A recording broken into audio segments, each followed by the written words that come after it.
From royal darlings to a Hollywood punchline. It seems like overnight, Harry and Meghan went from being on top of the world to being the butt of every joke. But this wasn't an overnight collapse. It was a slow, public unraveling caused by a series of specific, calculated decisions. In this video, we're going to break down the exact moments that turned their fairy tale into a cautionary tale. How did it get this bad? How did a couple that commanded a global audience for their storybook wedding become international laughingstocks? The answer isn't simple, but it is a fascinating case study in reputational collapse.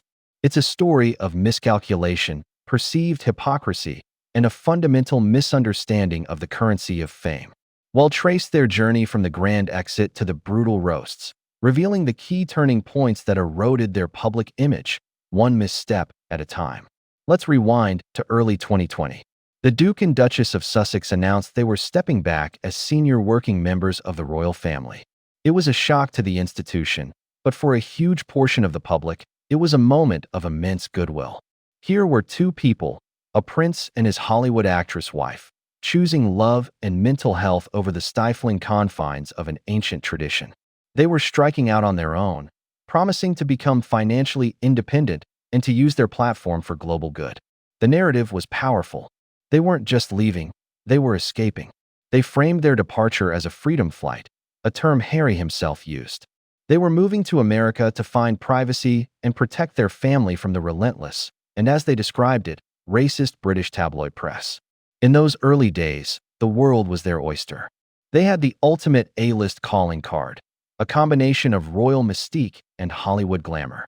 They were seen as victims of a cruel system, and the public, especially in the United States, was ready to embrace them as courageous trailblazers. They settled in Montecito, California, and quickly signed massive, nine-figure deals with media giants Netflix and Spotify. The promise was enormous. They would become powerhouse content creators, producing uplifting documentaries and inspiring podcasts. They had the platform, the money, and what appeared to be a bottomless well of public sympathy. They were on the cusp of building a new kind of celebrity empire, one built on authenticity and purpose. But it was this very promise that would set the stage for their spectacular fall. In March 2021, Harry and Meghan sat down with Oprah Winfrey for a televised interview that can only be described as a cultural bombshell. For 2 hours, the couple laid bare their grievances against the royal family. The revelations were shocking. Meghan spoke of experiencing suicidal thoughts, of a crushing lack of support, and most explosively, of concerns and conversations within the family about how dark their unborn son Archie's skin might be. The interview was designed to garner maximum sympathy, and in many ways, it worked. The palace was thrown into a crisis. But amid the shocking headlines, something else began to fester. A few of the claims started to look shaky. The most glaring example was Meghan's assertion that she and Harry had been secretly married by the Archbishop of Canterbury in their backyard, 3 days before their royal wedding. She told Oprah, "We called the Archbishop and we just said, look, this spectacle, is for the world, but we want our union between us." It was a romantic, intimate detail that underscored their narrative of a private love story at odds with public duty. There was just one problem: it wasn't true. Weeks later, the Archbishop of Canterbury, Justin Welby, was forced to publicly correct the record. He stated unequivocally that the legal wedding was on the Saturday and that he would have committed a serious criminal offense if had signed the certificate knowing it was false. A spokesperson for the couple later had to clarify that they had merely exchanged personal vows. For critics, this wasn't just a minor misremembering. It was a foundational crack in their credibility. If they were willing to embellish something so significant, what else in their story was being presented through a carefully curated and perhaps misleading lens? The Oprah interview drew a line in the sand. You were either with them or against them. And while it solidified their base of support, it also created a new and growing army of skeptics who were now watching their every move with a much more critical eye. The interview was supposed to be their definitive truth, but for many, it became the moment the questions really began. Following the Oprah interview, the Sussexes pivoted to phase 2 of their master plan, becoming media moguls. They had a reported $100 million deal with Netflix and a roughly $20 million deal with Spotify. The expectation was a flood of high-quality, inspiring content. What the world got, however, was a slow drip of projects that seemed to directly contradict their stated desire for privacy. First came Meghan's podcast, Archetypes, in the summer of 2022. While it debuted at #1 and featured A-list guests, the substance was often overshadowed by Meghan's continued airing of grievances. The central theme, dissecting labels that hold women back, was a strong concept, but many critics found the execution to be more about Meghan herself than the topic at hand. Then, in December 2022, came the Harry v. Meghan docuseries on Netflix. It was a ratings smash, but it was also a turning point. For 6 hours, the couple presented their story, filled with intimate photos and private video diaries. To many, it looked less like a documentary and more like a beautifully shot, incredibly long reality show, the exact opposite of the private life they claimed to crave. The hypocrisy was becoming a glaring, unavoidable theme. The industry was taking notice. The Spotify partnership ended abruptly in June 2023. In the fallout, Bill Simmons, Spotify's head of podcast innovation, delivered a brutal verdict on his own podcast. The FING Grifters. That's the podcast we should have launched with them, he fumed. I have got to get drunk one night and tell the story of the Zoom I had with Harry to try and help him with a podcast idea. Fuck them. The Grifters. The comment was shocking, but it articulated a sentiment bubbling to the surface. The grifter label stuck because it seemed to explain the disconnect. They had sold a promise of purpose-driven work, but appeared to be delivering little more than high-priced personal grievances. The tide was turning. Jeremy Zimmer, CEO of United Talent Agency, piled on, remarking, "Turns out Meghan Markle was not a great audio talent, or necessarily any kind of talent. The message from Hollywood was clear: a royal title gets you in the door, but you have to deliver the goods." If the grifter's comment was a cannonball, what happened in February 2023 was a full-scale comedic carpet bombing. The notoriously irreverent show South Park turned its sights on the couple in an episode titled The Worldwide Privacy Tour. It mercilessly lampooned a fictional prince of Canada and his wife, who moved to South Park to escape the limelight, only to draw constant attention to themselves with signs saying "We want our privacy." While on a global publicity blitz, the episode was brutal because it was so simple.